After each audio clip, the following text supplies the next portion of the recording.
शुभ सकाळ पिलाମାନେ आज आम अष्टम राजनीति विज्ञान केंद्र सरकार विषय केंद्र व्यवस्थापिका विषय पढ़ा। केंद्र व्यवस्थापिका सभा को संसद बा पार्लियामेंट कहा जाए। तो यह संसद बा पार्लियामेंट किपरि गठित? संसद बा पार्लियामेंट राष्ट्रपति लोकसभा और राज्यसभा को लिए गठित। संसद दुईटी सदन बा दुईटी गृह रही। उच्च सदन बा उच्च गृह को राज्यसभा, निम्न सदन बा निम्न गृह को लोकसभा बोली कहा जाए। तो प्रथम आमे लोकसभा विषय जानिबा। लोकसभा गठन किपरि करा जाए? लोकसभा हेउछि लोकमानकर सभा। लोकसभा देशर नागरिक मानक द्वारा सार्वजनीन साबालक भोट प्रथा माध्यम प्रत्यक्ष भाव में निर्वाचित होइथिबा लोक प्रतिनिधि मानक गठित। मंत्रिमंडल निजर समस्त कार्य पाई सर्वदा लोकसभा निकट में उत्तरदायी रही। यह भारतीय गणतांत्रिक व्यवस्था रे जनसाधारणकर सार्वभौम क्षमता प्रतीक। सांविधानिक व्यवस्था अनुसार लोकसभा सभ्य संख्या सर्वाधिक 552 रहीपर। सेथिरु 530 जन विभिन्न राज्यरू आउ 20 जन विभिन्न केंद्र शासित अंचलरू निर्वाचित होई पारिबे। आउ 2 जन को राष्ट्रपति आंग्लो भारतीय संप्रदायरू मनोनीत करि पारिबे। वर्तमान लोकसभार सभ्य संख्या 545। सेथिरु 530 जन विभिन्न राज्यरू 13 जन विभिन्न केंद्र शासित अंचलरू साबालक भोट प्रथा माध्यम निर्वाचित होइछन्ति। आउ 2 जन को राष्ट्रपति आंग्लो भारतीय संप्रदायरू लोकसभा को सांसद भाव में मनोनीत करिछन्ति।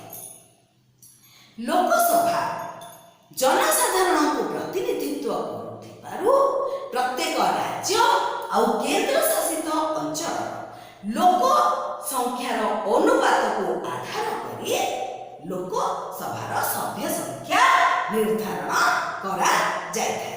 जेपरि आम ओडिशार लोकसभार सभ्य संख्या 21, सेपरि उत्तर प्रदेश लोकसभार सभ्य संख्या 80।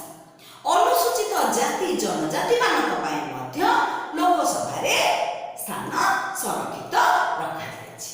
एबे आमे लोकसभार सभ्य मानकर योग्यता विषय जानिबा। लोकसभार सभ्य हेबा पई जने प्रार्थीकर कोन योग्यता रहिबा आवश्यक?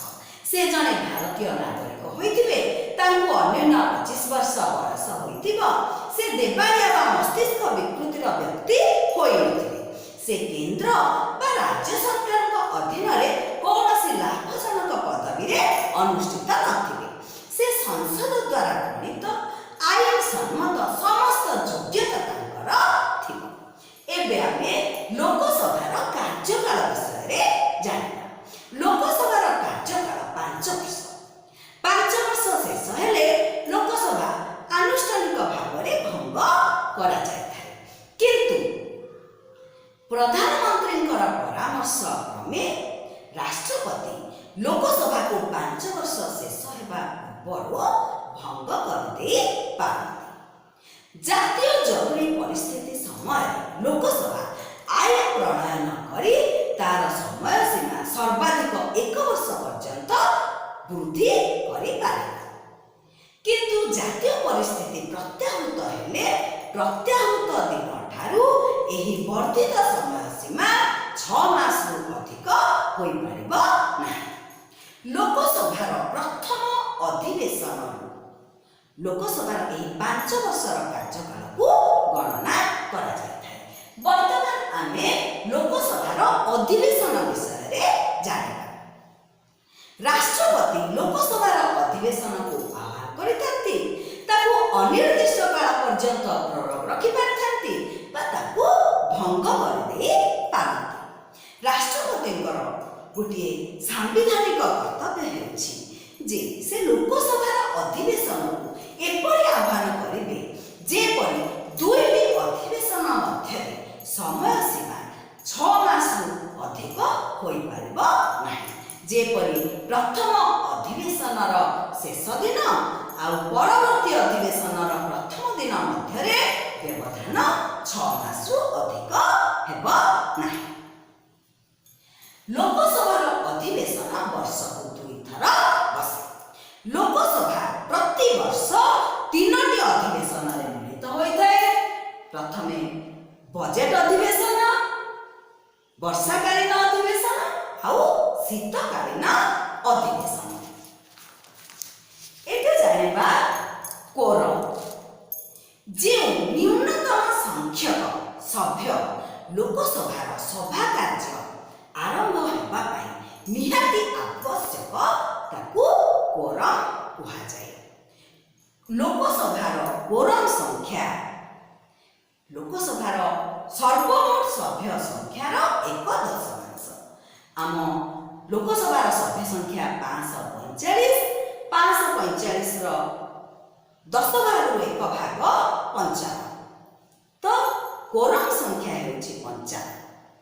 କୋରମ୍ ସଂଖ୍ୟାର ଅଭାବ ହେଲେ ସଭା କାର୍ଯ୍ୟ ବନ୍ଦ ରହିବ। ଯଦି କୌଣସି ସଭ୍ୟ ଲୋକସଭା ଅଧିବେଶନରୁ 6 ମାସରୁ ଅଧିକ ଦିନ ଅନୁପସ୍ଥିତ ରହିବ, ତେବେ ତାର ସଭ୍ୟପଦ ରଦ୍ଦ ହୋଇଯିବ। ଦରମା ଓ ଭତ୍ତା। ଲୋକସଭାର ସଭ୍ୟମାନେ ନିର୍ଦ୍ଧାରିତ ମାସିକ ବେତନ ସହିତ ଅନ୍ୟାନ୍ୟ ଭତ୍ତା ମଧ୍ୟ ପାଇଥାନ୍ତି। ତ ଆଜିର ଆମର ପାଠକୁ ଏଇଠି ରଖିବା। ଧନ୍ୟବାଦ।